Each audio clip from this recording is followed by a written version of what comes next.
Smoke curled up from the dead earth like ghosts too tired to rise. Burnt trees jutted out of the ash-coated ground like the broken ribs of some dying beast. The battlefield stretched for miles, a graveyard of metal and flesh. Explosions echoed faintly in the distance, rumbling across the blackened hills. The war had eaten the world. Captain Elias Rourke stepped over the corpse of a young soldier, face unrecognizable, uniform shredded, limbs sprawled as if reaching for something he'd never grasp. Elias didn't pause. You learned not to look too long. Not if you wanted to stay sane. Not if you wanted to survive. His rifle hung low across his chest, his fingers twitching from habit more than caution. The fighting had moved on from this sector. His boots crunched on the brittle bones of what used to be a comms outpost. Elyari tech. Sleek, curved metal stained with the blood of both sides. The Elyari always did things prettier than humans. Even their war machines looked like art. But beauty didn't mean mercy. Elias lowered himself to a crouch behind the twisted remains of a drone. His HUD flickered with static, half broken from an EMP blast 2 nights ago. He tapped it uselessly, then gave up. The silence here unnerved him more than gunfire. It wasn't supposed to be like this. Once, long ago, war had a beginning. Clear lines. A reason. That had been over a decade ago. Now, no one remembered who shot first. Only that it never ended. That the sky had turned gray, and the oceans boiled in places where the Elyari landed. That peace was a word you buried with the children. I used to believe in this. That we were saving something. The thought hit Elias like a cold wind. He leaned back against the burnt shell of a troop transport, staring up at the hazy, polluted sky. His hand absently ran through the short stubble on his head. He needed a shave. He needed a drink. He needed something. A flicker moved in the corner of his eye. He turned, rifle snapping into position. Nothing. Just dust, swirling between the charred skeletons of trees. A memory of movement. He stayed still for a moment longer, ears straining against the silence. Something felt off. Not wrong exactly, just different. He moved forward, slowly, cautiously. Years of experience kept his steps silent, his breath measured.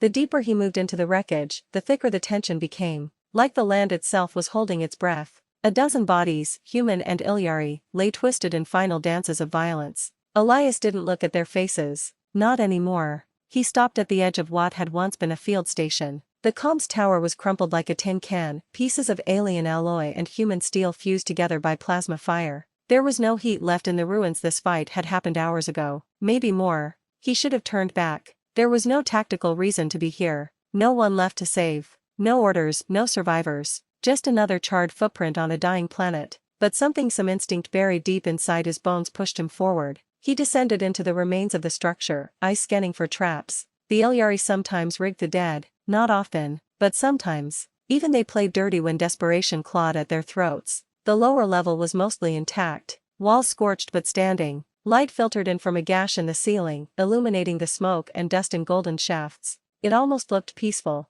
He hated it. In a corner of the room, half covered by rubble and fallen cloth, lay a figure. Elias's heart didn't jump. It didn't even stutter. You learned not to hope. He approached slowly, rifle raised. The figure didn't move. Closer now, he saw long limbs, armor no, something like armor, but smoother, like living bone. Not human. Elyari. His finger moved toward the trigger by reflex. And then he stopped. It wasn't instinct or mercy. It was confusion. Because the figure, despite the wreckage, the blood, the ruin, was breathing. He could see it. Barely. A flutter at the chest. Shallow. Slow. Alive. A living Elyari. On human soil. Unattended. Wounded. And still alive. Elias swore under his breath and backed away, lowering his weapon just enough to keep it steady. This wasn't normal. The Elyari never left their wounded. Ever. Not even corpses. It was one of the things humans both admired and feared about them. So why was this one here? And why the hell was it still breathing? He crouched nearby, watching. The body didn't move, but the breath was steady now that he was listening.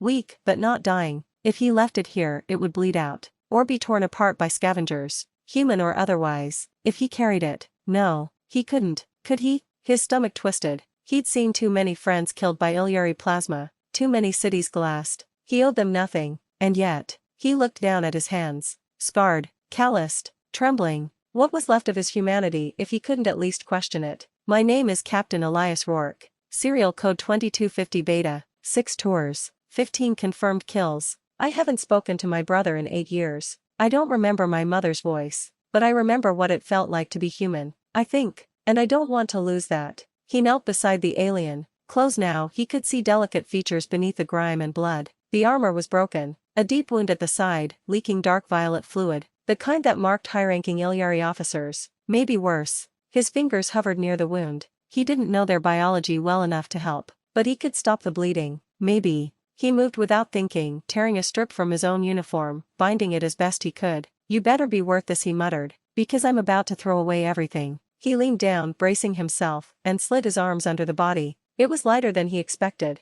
and warm. He stood, the alien in his arms, and turned toward the road that led nowhere. 30 miles to the safe zone, 30 miles with a wounded enemy in his arms. And for the first time in years, Elias Rourke felt something that wasn't rage or grief or emptiness. He felt alive. The wind bit hard as Elias stepped out of the shattered bunker, his arms cradling the wounded Elyari like a fragile piece of broken armor. Ash swirled around them in slow motion, clinging to his skin, soaking into the cracks of his boots, into the folds of his fatigues. It coated the alien too, making her seem less alien, less like something other and more like something real, vulnerable. He adjusted her weight in his arms and grunted softly. She wasn't heavy, slender even, built for agility, not brute force like most of her kind, but carrying anything for miles across this land would wear a man down fast. He paused at the edge of the ruins, scanning the horizon. Burnt-out vehicles lined the road ahead, some still smoldering. The wreckage of war provided decent cover, but it also meant company. Patrols, scavengers, drones. I must be insane, completely, absolutely out of my goddamn mind. His fingers flexed around her, feeling the shallow rise and fall of her chest. Still breathing, barely. The choice had already been made. He could have walked away, let her bleed out, pretended he never saw her, but he didn't. And now, with every step forward, that decision dug deeper into him like shrapnel in the ribs. What the hell am I doing? It wasn't a question that had an answer. Not yet. He moved fast, crossing through the trees that still stood like charred fingers grasping at the sky. The ash here had settled in thick drifts, muffling sound, masking scent, useful, if not for the way it made every breath feel like inhaling rust and dust. The first 2 miles passed in silence. Then she stirred. A twitch, barely perceptible. A faint vibration threw her chest into his arms. Her hand shifted slightly, fingers curling weakly against his forearm. He looked down sharply, ready to drop her in an instant if needed, but her eyes remained closed, still unconscious. He didn't relax. Not fully. I've seen them fake it before. Playing dead till your back's turned, like snakes. But this didn't feel like that. It felt different. His boots hit something solid, an old steel barrier half buried in dirt.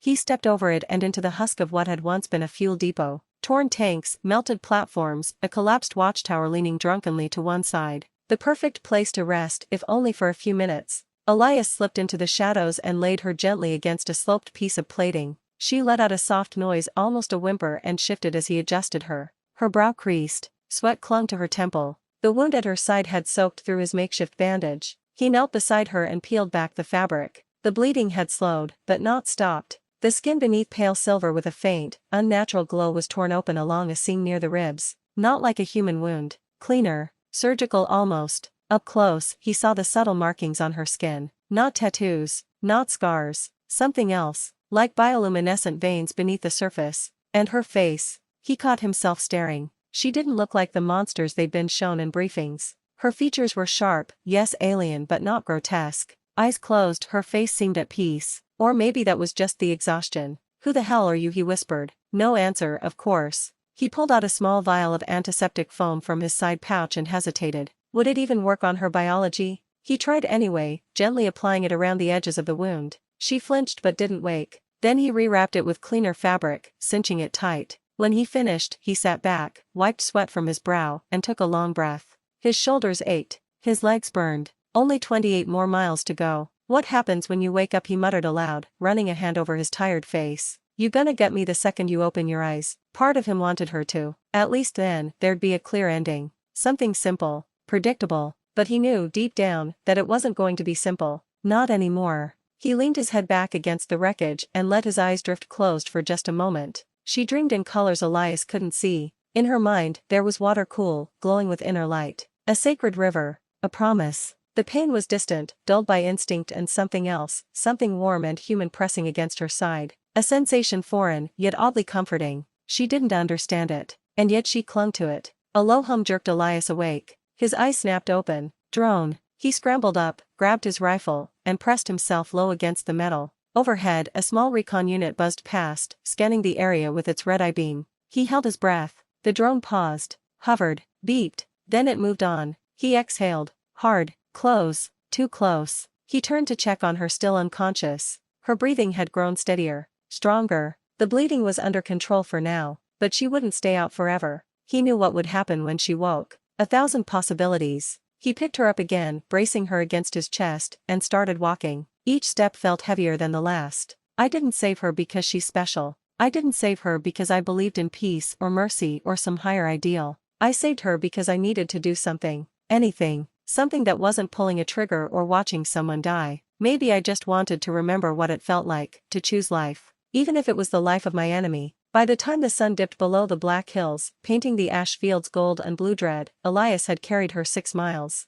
And her eyes pale and strange fluttered open. I felt her shift before I saw her eyes. One moment, she was a burden in my arms, her body limp and unmoving like every other corpse I'd carried off a battlefield. The next, her fingers twitched against my chest, tentative, searching. My grip tightened instinctively, muscles coiled for whatever came next. Then I looked down, and she was looking back. Her eyes sharp, unnaturally pale, like the soft reflection of moonlight on ice, locked onto mine with startling clarity. There was no panic in them, no wild confusion, no immediate strike of violence. Just calculation, awareness. The kind you find in predators that know they're wounded but haven't forgotten how to kill. I stopped walking, standing motionless in the golden light of the dying sun. We stared at each other. For a moment, nothing moved. Then she spoke. Not in words, exactly. Elyari language wasn't built for human mouths, and I doubt she had the strength to speak much anyway. But her voice came through low, scratchy, melodic in a way that brushed the edge of understanding. I didn't catch the meaning, but I knew what she was asking.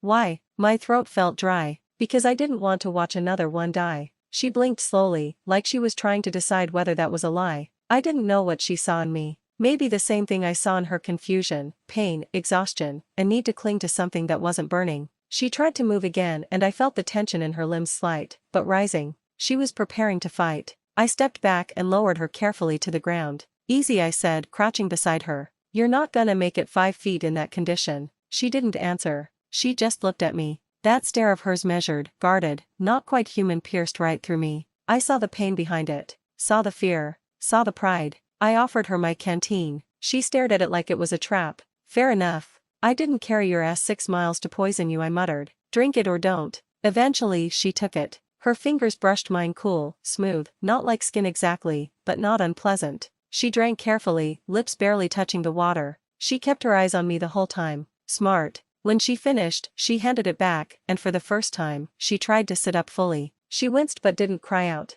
Tough. She'd make it another day if we didn't get spotted. I glanced up at the darkening sky. The wind was picking up, which meant the drones would return soon. Night patrols flew low, silent, thermal. They'd spot us in seconds if we stayed out here. We need to move, I said. There's a ridge up ahead, maybe half a mile. Some ruins, old comm station. If we make it before nightfall, we'll be safe for a while. She tilted her head at me. Not in refusal, not in agreement, just watching. I turned and began walking. She didn't follow. I paused and looked over my shoulder. She tried to stand. Her legs buckled. She caught herself on her hands, teeth clenched in silent defiance. Her breathing hitched, but she didn't cry out. She was too proud for that. I walked back, crouched beside her again. You're not gonna make it on foot. Her eyes narrowed. I saw the glint of defiance in them. Elyari pride. It ran deeper than ours. I extended my hand anyway. She stared at it. Then, slowly, so slowly it almost hurt, she reached out and took it. I pulled her to her feet. We walked, side by side. She stumbled.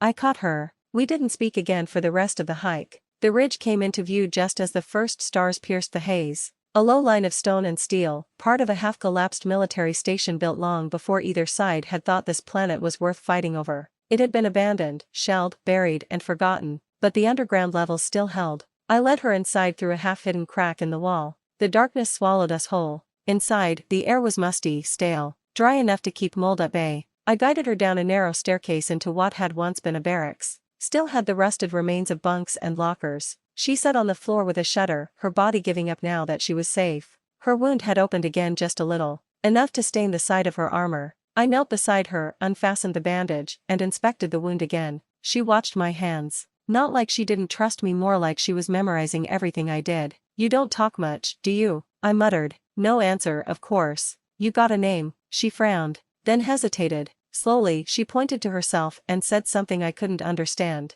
I repeated it as best I could. Caliph. A small nod. I pointed to myself. Elias. Caliph blinked once. Then, with what looked like great effort, she rasped Elias. I felt something twist in my chest. She leaned back against the wall, eyes flickering shut. Not unconscious, just resting. Her breathing slowed. Her hand stayed close to her side, never far from her belt, even if her weapons were gone. I sat across from her and leaned my head back. Exhaustion wrapped its arms around me. We were alone, in enemy territory, 30 miles from the next safe zone. One of us wounded, the other carrying the burden of every broken rule in the manual. And for the first time, I didn't feel like I was losing the war. I felt like I was starting something else entirely. Night fell hard. The stars above were smeared behind thick clouds, their light no match for the blanket of ash drifting across the sky. Inside the ruined station, it was silent save for the occasional drip of water echoing through the cracks in the stone walls. Somewhere above, a metal beam creaked with the weight of age and the shifting wind. But down here, in the dark, it felt like time had frozen. Like the war was just a rumor.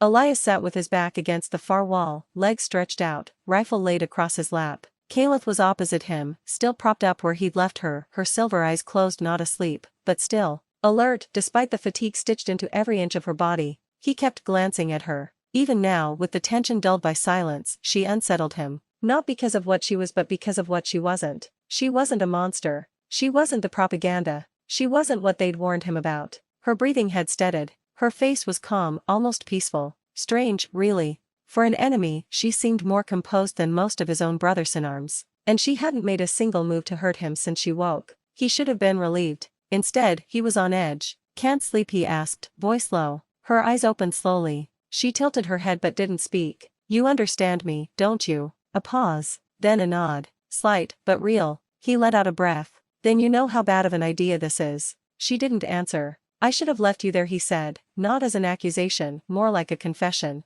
Still nothing, but I didn't. And now he trailed off, rubbing the back of his neck. Calipha's gaze drifted across the room, then settled on him again. Slowly, carefully, she moved her hand and pointed to his chest. He frowned. What? She tapped her fingers once, twice, then said, in that soft, accented voice, you carry pain. His chest tightened. A strange, cold ache opened up just beneath the surface. Yeah, he said after a while. Don't we all? She tilted her head again, curious. He didn't want to say more, but it spilled out anyway. My squad's gone. The last mission went south. We were supposed to clear a relay point. Nothing major. Just mop up. But they were waiting for us. Your people. Her expression didn't change, but she didn't look away either. We never had a chance. One by one, gone. And I couldn't stop it. Kayla shifted slightly, pulling her knees closer to her chest. A gesture that almost looked human. Vulnerable. I think I carried you out of that crater because if I didn't do something different, I was going to break. He expected judgment in her eyes. Maybe pity.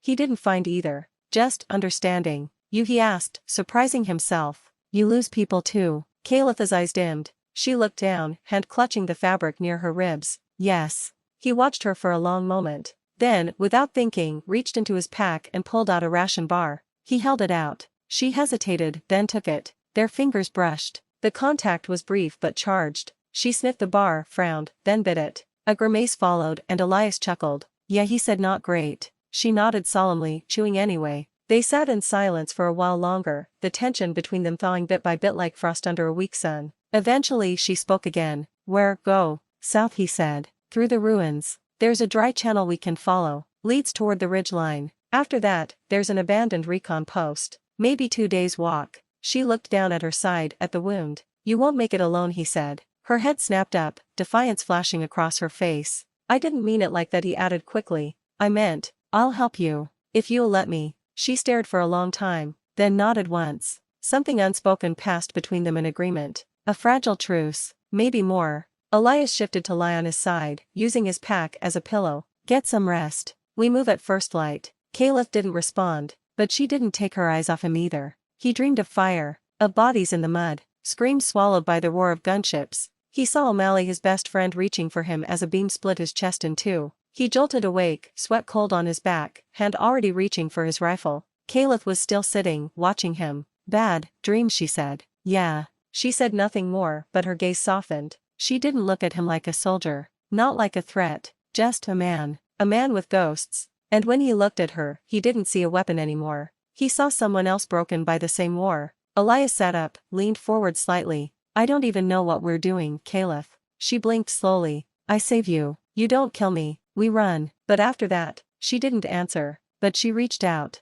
Her hand touched his, lightly, just enough to tell him she understood. Not everything had to be spoken, not now. The lines between enemy and ally had already begun to blur. And somewhere inside, Elias knew that this was no longer just survival. It was the beginning of something else entirely. They left the ruins just after dawn. The sky was still bruised from the night, streaked with charcoal gray and purple, but the light was growing stronger by the minute. The kind of light that felt honest. That didn't let you hide your scars. Caliph moved slowly but steadily. Her body was healing. Not quickly, not like before the war, when Elyari warriors were said to recover from wounds overnight with their biotech, but enough to keep going. Enough to survive. Elias kept pace beside her, glancing her way every few minutes. Her face was set in focus, unreadable as ever. Still, he saw the slight tremble in her fingers, the way she leaned ever so slightly toward him when the wind picked up. Not weakness, just awareness of her limits. They walked in silence, down through the crumbled valley, along the dry streambed choked with dust and the bones of machines.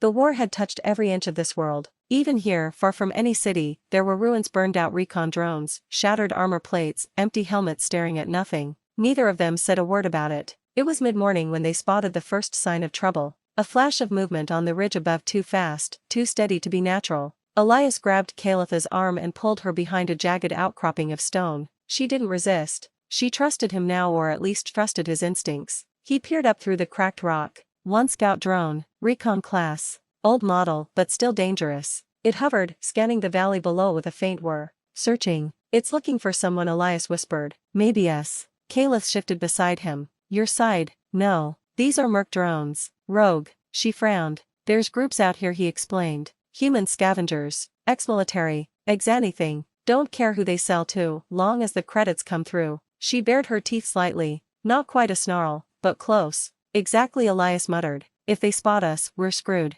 They waited in the dust, breath shallow, limbs tense. The drone passed over once, then again, then turned and drifted away, back toward the hills. Only when it was gone did Elias exhale. Caliph looked up at him. We'd run now. No, he said. We move slower. Stick to cover. Use the canyons. We'll get there. She nodded, face grim. They moved again, more carefully this time. The air grew hotter. The sun climbed higher. Every step kicked up a fine layer of dust that clung to their skin like guilt. But neither of them complained. By late afternoon, they reached the base of the old communication tower. It rose like a broken finger out of the earth, steel frame twisted, top half collapsed, but the lower structure was intact. Elias led them around the side, pushing aside some half-buried mesh to reveal a hatch. He pried it open with a grunt and gestured Caliph inside. The chamber beneath was small, dark and filled with stale air, but safe. Insulated. Hidden. He closed the hatch behind them and clicked on his torch. Caliph sank down against the wall with a quiet sigh. She looked exhausted. Pale. You need to rest, he said. I am strong, she murmured. I know you are. Doesn't mean you don't need rest. She leaned her head back and closed her eyes. For a moment, Elias just watched her. The strange lines of her face, the faint shimmer beneath her skin, the way she seemed both fierce and delicate all at once. She was beautiful. In a way that had nothing to do with species or symmetry or logic. It was how she carried her pain, how she trusted him when she had every reason not to. He sat beside her, close but not touching. Tell me something, he said. She opened one eye, curious. What happens if we make it to the edge of the zone? What do we do then? Caliph was silent for a long time. Then, quietly, I don't know. He nodded slowly. Yeah, me neither. Another silence. But this one was different. Thicker. Heavier. Something was changing between them. She reached out, slowly, and placed her hand over his. Her fingers were cool, gentle. Not demanding. Not asking. Just there. He turned his hand over, laced their fingers. A soft hum filled the space between them, not from any machine, but from Caliph. A frequency low and melodic, something Elias felt more than heard. Elyari used sound to communicate more than words sometimes. This wasn't language. It was emotion, and it was comforting. He looked into her eyes. She didn't flinch. Neither did he. Their faces moved closer. Slow. Testing. Not out of urgency, but gravity, like they were being pulled together by something beyond them. When their lips met, it was soft, gentle, not rushed, not lust, not yet, just connection. Her mouth was strange against his, softer, cooler, but it didn't matter. He kissed her like she was real, like she wasn't the enemy, like she was something he needed in a way he didn't fully understand yet. She leaned into him, her hand cupping the side of his face, thumb brushing his cheekbone. They broke apart for breath, forwards resting together. No words, just breath, just warmth, just them. And in that tiny, dark chamber beneath the ruins of war, Elias felt something shift deep inside him. something that hadn't moved in years. Hope. He pulled her gently against him, and she let herself be held. They stayed like that for a long time, wrapped in silence and shared heat, their bodies pressed together not for sex, not yet, but for comfort, for closeness, for the reminder that they were still human or close enough. Eventually they drifted into sleep, together, not as soldier and enemy, but as something new. I woke with her breath on my chest. Kayla was still curled against me, her face resting just beneath my collarbone, her arm draped over my side. The space between us was gone, physically and, whatever else we were becoming. My body had adjusted to hers, no longer startled by her cooler skin or the strange, rhythmic pulse that vibrated faintly from her chest. It was like lying beside a living instrument, something foreign and beautiful, humming a melody only I could hear. The air inside the shelter had grown warm and stale overnight. The small chamber felt like a cocoon, a place suspended outside of time. I didn't want to move, didn't want to face whatever waited beyond the rusted hatch above us. The war, the merc drones, the shattered world. But the longer I lay there, the more the ache returned, the ache of knowing this wouldn't last. Her eyes opened a moment later, silver glinting in the shadows. She blinked slowly, then tilted her head up toward me, and I saw something there, hesitation. A question she didn't speak aloud. "I'm still here," I whispered. She relaxed a little, her body pressing closer. "Me too," she replied quietly, her voice a low thread of sound that sent a shiver through me. We didn't say much after that. We didn't need to. Eventually we dressed, checked our gear, and climbed back into the dust-soaked world. The sun was already climbing high, a red, heavy disk behind a veil of drifting ash. The wind was stronger today, pushing dry leaves and broken things across the dirt in aimless spirals. Kayla shielded her eyes with a torn sleeve. "We move fast," I said. "Recon outpost isn't far. Maybe half a day." She nodded and started walking, limping less now, her stride stronger. She still leaned on me when the terrain got rough, but not as much as before. The path took us through a broken gorge filled with the remnants of war, burned-out tanks, collapsed walls, the carcass of a walker, a six-legged military machine half buried in rock, its armor peeled open like a can. Crows picked at the remains. Human or Elyari, I couldn't tell. Kayla walked in silence. Her eyes flicked from ruin to ruin, scanning, observing, remembering. I wondered what she saw when she looked at these places. If she saw victories or losses, friends or enemies. I didn't ask. I was still thinking about her when we reached the bridge. It wasn't really a bridge anymore, just the skeletal remains of one. A rusted span of metal and stone stretching across a deep crevice, wide enough to kill us if we fell. The wind shrieked through the gap like it was mourning something. I stepped onto the platform first, testing the steel with my boot. It groaned but held. "We go one at a time," I said, gesturing for her to wait. I was halfway across when I heard the whine. A high-pitched frequency. Familiar. Wrong. Kayla's head snapped up. Drone. I turned just in time to see the glint of metal in the sky, fast and small, descending at an angle too sharp for natural flight. A scout drone. And it had found us. I ran the rest of the way across and dropped to one knee behind the busted guard rail, rifle out. Kayla followed seconds later, crouching beside me, her fingers flicking over a small panel on her belt.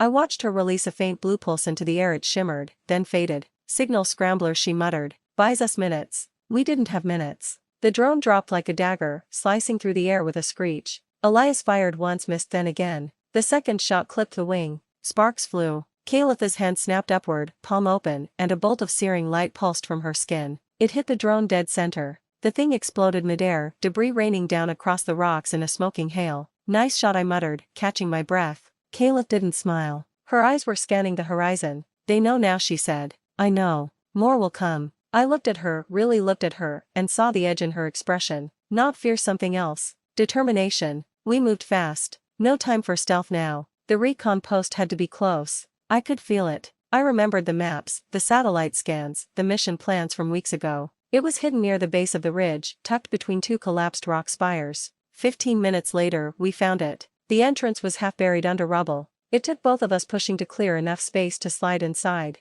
The tunnel beyond was narrow and cold, carved directly into the stone. Lights flickered to life as we stepped through, barely functional, but enough to show the way. The control room was intact, dusty but untouched. And there, in the center, was the console, a working comm relay. I moved toward it, heart racing. This was it. I could call for evac, for help, maybe even sanctuary. But Kayla didn't move. She stood at the entrance, staring at the console like it was a trap. I turned to her. "We can send a signal. I can get us out." She didn't answer. "Kayla," her voice was low, "your people will not let me live. You don't know that." "I do." I stepped toward her. "Then we tell them you're a prisoner, that you surrendered, that you saved my life." Her eyes searched mine. Will that be true? I swallowed. Maybe. She stepped closer. And if they say no? I didn't have an answer. I reached for her hand. She let me take it. The silence that followed was heavy with decision. I could feel the weight of it pressing down on both of us. We could send a message. We could wait.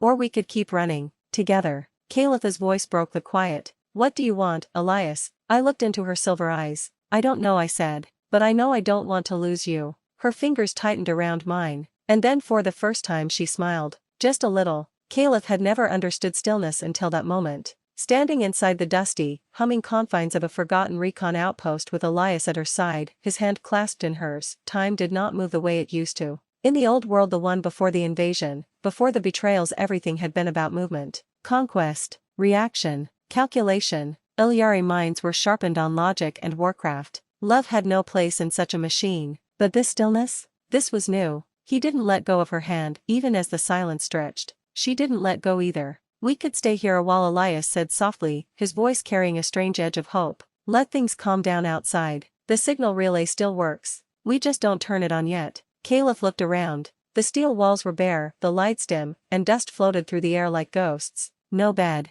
no food, limited water. And yet, this little bunker felt safer than anywhere else they had known. It would not stop them, she replied. The ones hunting us. The drone saw. I know, Elias said. But we might confuse them. By time. Time for what? Elias looked at her, his expression unreadable for a moment. Then he said, time for me to figure out how I feel about a woman who used to be my enemy. And maybe time for you to figure out if you're even capable of trusting a human. That made her pause. She wanted to say she trusted him. She did. But the words felt insufficient. There was something deeper forming between them, something she didn't know how to name in either of their languages. Instead of answering, she stepped close and pressed her forehead gently against his. It was how the Elyari shared breath, a quiet ritual of connection. He didn't pull away. I do not understand it, she whispered, but I feel it. Elias closed his eyes. Yeah, same. They didn't kiss then, not yet. That would come later. First, they needed to rest. They took turns sleeping, one watching while the other curled in the corner of the bunker beneath a makeshift blanket Elias fashioned from old rations fabric. There was comfort in proximity,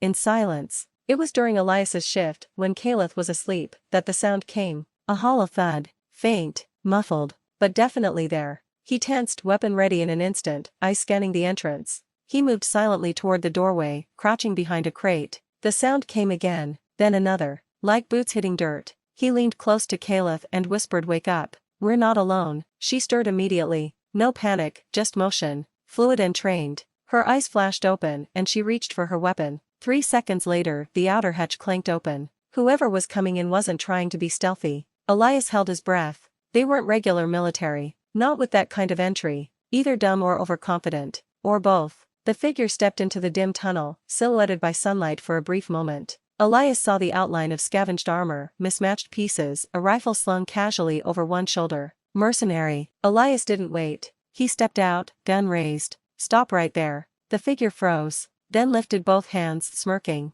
Easy, soldier, the man said. Didn't expect to see anyone alive down here. Turn around. Hands where I can see them. Caliph emerged behind Elias, silent and imposing. The mercenary's eyes widened at the sight of her. Well, shit, he muttered. Didn't realize you had company. You're alone? Elias asked. The man nodded slowly. Split from my group yesterday. Was looking for salvage. Got readings from this tower. Thought maybe there was a working relay. Didn't mean to crash your little romantic getaway. Elias didn't lower the gun. Caliph stepped forward. Your group. How many? 4, maybe 5 left. Not all of them made it through last week's Elyari sweep. Elias and Caliph exchanged a glance. We can't let him leave, Caliph said quietly, her voice flat. The merc's smirk vanished. Hey, hold on. We don't have to kill him, Elias interrupted. But we can't let him talk. Exactly, Caliph said. The man swallowed. I didn't see anything. I can forget you too. Just let me walk. You saw an Elyari queen traveling with a human soldier, Elias said. No one forgets that. The man's hand twitched near his belt. Caliph moved first.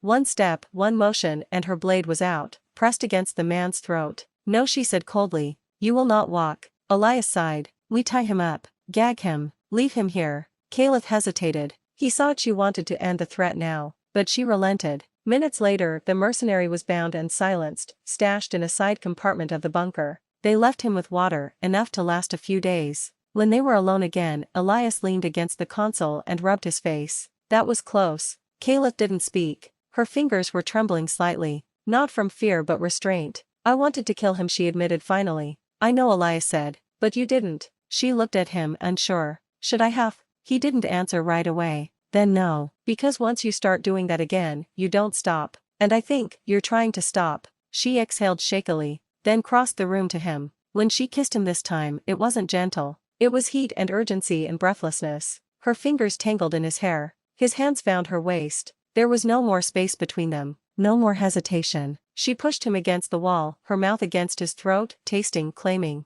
He lifted her easily and carried her to the blanket in the corner, laying her down like something precious but burning. Clothes fell away, bodies pressed together. There was no fear now, no war, only flesh, only motion, only breath shared in the dark. When they came together, it was not a collision, but a joining, not a mistake, but a choice. The quiet that followed was almost too much to bear. Caliph lay with her back against Elias's chest, both of them tangled in a blanket that barely covered them. Her body, still humming from the moments they had shared, seemed to pulse in time with the steady beat of his heart. She could feel his breath on the back of her neck, the warmth of him, and for the first time in a long time, she allowed herself to believe that something could be different, something could be better. But the silence, it clung to the room like a thick fog, thick with unspoken things, heavy with consequences they weren't ready to face. Elias stirred behind her. His hand moved across her back, and she could feel his fingers tracing the lines of her scars, most of them hidden beneath layers of armor, some from past battles, others from an entirely different kind of war. She flinched. You don't have to do that, she whispered, her voice still raw from everything that had happened. His hand stilled. I'm sorry, he said softly. I didn't mean to. No, she cut him off gently, turning to face him. It's fine. I forget sometimes. Forget what? He asked, his eyes soft. She reached for his hand and held it between them. What it feels like to just be with someone who isn't trying to kill me, or use me, or destroy me. Elias's expression darkened. I'm not that. She nodded. She knew. But the past, for both of them, lingered like ghosts, sharp, painful, and ever-present. The war she'd fought in, the betrayal of her own people, the humans who'd used her like a weapon. It was all tangled together in a knot that was impossible to untangle. Caliph, Elias said, his voice low, we don't have to stay here. I can still send the message. We could get out of this, both of us. She turned her head slightly, gazing at the flickering light of the console. The idea of leaving was so simple. Too simple. But was it the right choice? To leave everything behind? To step away from the only thing that had given her a sense of peace in what felt like years? You think they'll forgive me? She asked, the words more vulnerable than she intended. Elias didn't answer right away. Instead, he ran a hand over his face and exhaled slowly. I don't know. I don't know if they'll ever forgive you. But you've done more than enough to earn your freedom. You've saved lives. You've saved mine. Her breath caught. And you think that makes a difference? He shrugged, his expression guarded. Maybe it doesn't. But it's all I've got. It's all we've got. Caliph didn't know how to respond. He was right. The war had torn them both apart, and no amount of kind words could undo the damage that had been done. The reality was that the Elyari queen, the soldier she used to be, wasn't welcome in this world. Not anymore. She'd betrayed her people. And yet, Elias had shown her something different. A glimpse of what life could be like without the constant shadow of blood and war hanging over them. I'm not the woman I was when I first came here, she said quietly, staring at the ceiling above them. I thought I could do this. Thought I could play the game. But I don't know how to live like that anymore. I don't think anyone really knows, Elias said. But we can figure it out together. Her heart stilled, as though his words had anchored her to the ground. Could they truly walk away from everything they'd known and build something new? Elias, she began, but stopped. How could she even begin to explain everything she was feeling? The confusion, the fear, the longing. He squeezed her hand. We don't have to have all the answers right now. No, I guess not, she replied softly. She shifted, turning to face him more fully. She could feel the tension in the air, an unspoken question hanging between them. Would they continue to hide in this shelter, avoiding the inevitable confrontation with the outside world? Or would they fight for a future they couldn't even imagine? The sound of footsteps outside the shelter snapped her back to reality. Her instincts kicked in immediately, and she was on her feet, reaching for her weapon. Elias followed suit, grabbing his rifle and moving toward the entrance. They'd been too relaxed, too complacent. She peered through the crack in the wall, her senses straining. We're not alone, she muttered under her breath. Elias's hand was already on the lock, but Caliph stopped him with a single touch. Wait. The sound of the footsteps stopped, and for a brief moment, everything fell silent.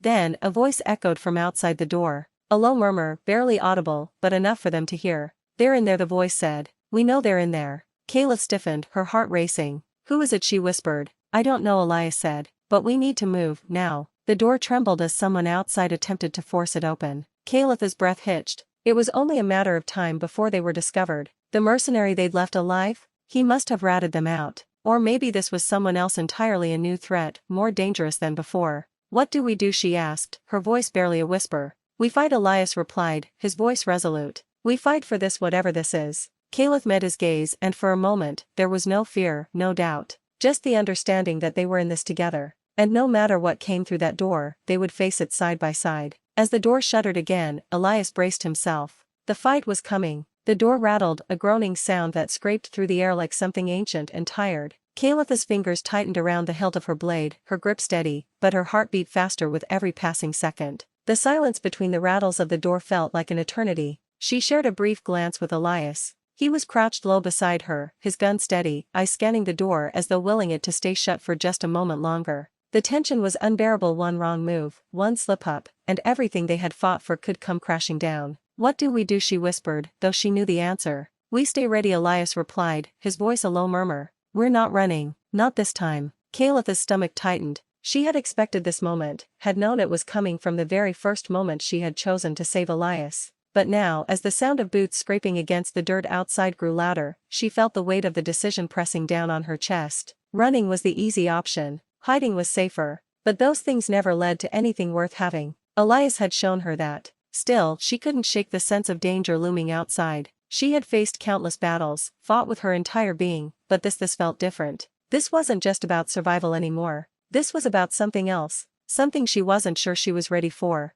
We can't just wait here, she said, glancing toward the narrow entrance of the bunker, her mind working quickly. They'll break through eventually. I know, Elias said. But if we fight now, we don't know who's out there. We don't know if we can take them. Kalitha's eyes flickered toward the door again, sensing the danger in the air, the subtle vibration of the world shifting just beyond the threshold. We don't have a choice, she said softly. They're coming for us. The door shuttered again, the creak of metal against stone echoing louder. Elias's lips thinned. I'll open it. No, Kalith replied, her voice sharp. We won't let them come in. She stepped toward the console, her fingers moving quickly over the controls. There were a few traps left from their brief time here, circuitry that could be triggered to disable their entry, a makeshift defense, cobbled together from salvaged tech. It was enough to slow them down, if nothing else. She felt Elias's eyes on her but didn't look up. His presence was steady, unwavering, and it was all she could rely on right now. The console lit up, a small spark of power humming to life. Kalitha's fingers danced across the buttons, working quickly to activate the systems they had rigged.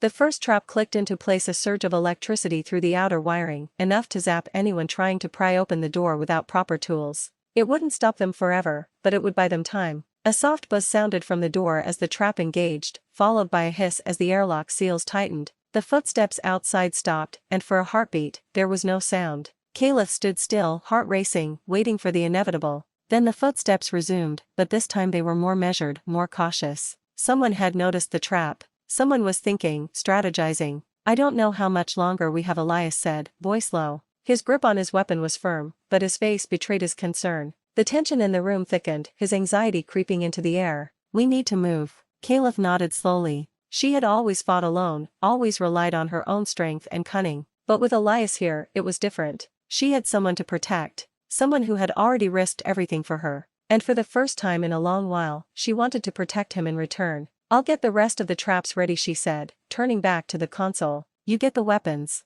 Without waiting for his response, she moved toward the stack of supplies. There was no time to waste. She could feel the growing pressure in her chest, the weight of what was about to come. The knowledge that if they weren't careful, this would be their last fight. Elias didn't hesitate. He moved toward the weapons rack, gathering everything they might need. His movements were sharp, decisive. The man was good in a fight. She had known that from the beginning. He had saved her, had done the impossible to bring her here. But he was still human, and that meant there were limits. And right now, those limits were closing in fast. Kalitha's breath slowed as she set another trap. This one was a chemical charge designed to create a dense fog of smoke enough to obscure their position, disorient anyone trying to breach the door. She had rigged it in such a way that the fog would stay thick enough to cover their movements for several minutes, but once it was deployed, it would only be a matter of time before the enemies figured out how to counter it. The sound of tools clinking in the corner caught her attention. Elias was assembling a makeshift barricade out of debris. He was quick, efficient, focused. A part of her wanted to reach for him, wanted to hold him close and just let the world outside collapse in on itself.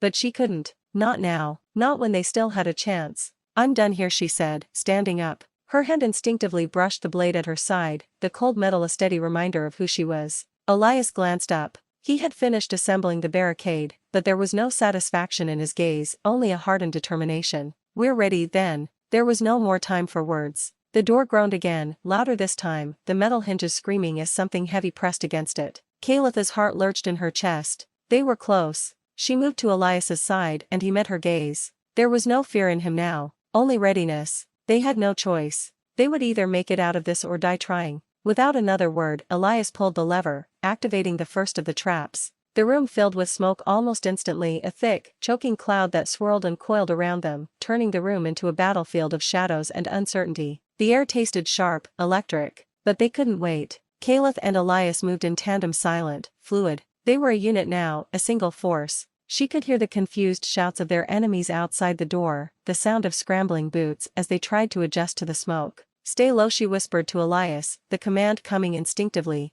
He nodded, crouching beside her. They would fight together, and they would survive, or they wouldn't. The smoke cleared and the silence was deafening. For a moment, Kalith couldn't move, couldn't breathe. She stood frozen, her senses stretched to their limits, feeling the cool rush of the night air that had seeped into the shelter. The fog had done its job, obscuring their positions, but now the time to hide was over. They would either fight their way out or face whatever came through that door. Elias stood beside her, his expression unreadable. The barricades they had hastily constructed weren't enough to stop the forces outside, and Kalith knew that the walls were about to come down. But there was something in his eyes, something she hadn't seen before, a glimmer of understanding that wasn't just about survival. It was about the future. She had never truly believed in a future, at least not one where she wasn't alone. The war, the lies, the betrayals, and the endless battles had convinced her that peace was a myth. The only thing she knew for sure was how to fight, how to survive. But Elias had changed that. Slowly, imperceptibly, he had forced her to see that there was more. There was something worth fighting for, something beyond the violence.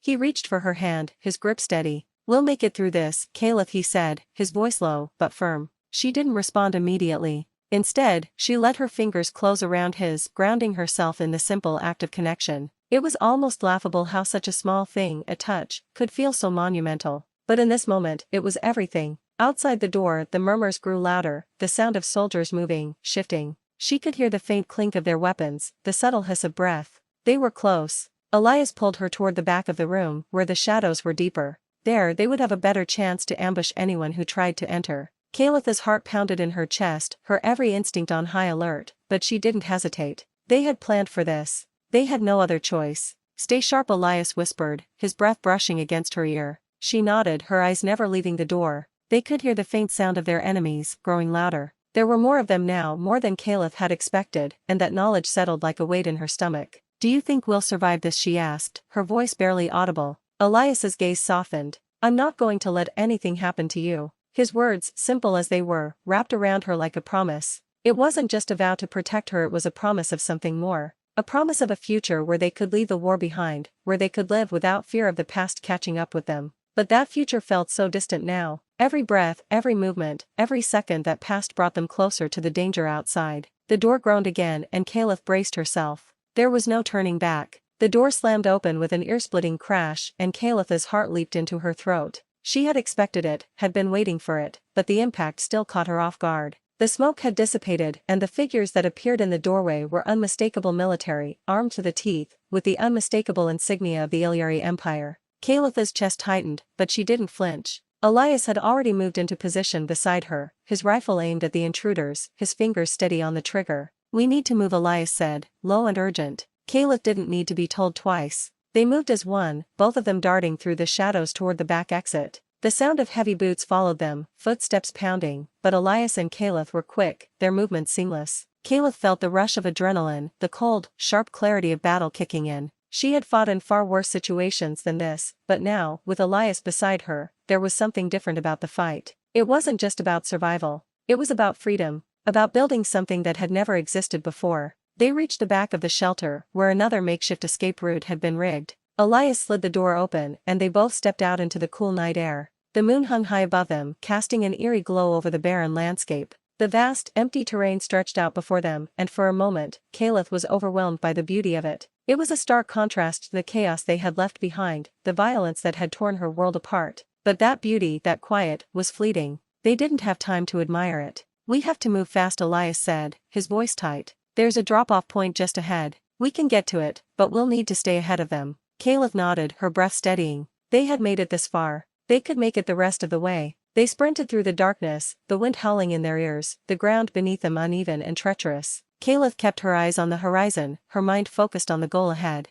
Elias was right beside her, his presence a constant reassurance. He was with her and together, they would survive. But even as they ran, she could hear the pursuit behind them, shouting voices, the roar of engines as vehicles rumbled toward them. The Elyari were closing in. They had to be getting closer. We're almost there, Elias called out, his voice full of urgency. Calip's heart raced. The drop-off point was within reach. They could do this. They had come too far to turn back now. As they reached the edge of a cliff, Caliph glanced over her shoulder. The forces were almost upon them. She could see the shadows of their pursuers in the distance, their vehicles kicking up dust as they raced toward the escape point. This is it, Elias said, pulling her toward a small outcropping of rocks. Get ready. A few more steps, and they reached a drop-off point, an old, forgotten transport system, long since abandoned but still functional. Calipha's heart skipped a beat as she saw the craft waiting for them, its engines humming softly, ready to take off. Move now, Elias shouted. They didn't need to be told twice. Together they sprinted toward the ship, the final escape from everything they had known. As they climbed aboard, Elias pulled her into the cockpit, securing her in the seat beside him. The doors closed with a hiss, and the craft lifted off, soaring into the sky. Caliph leaned back, her chest still heaving, her pulse racing.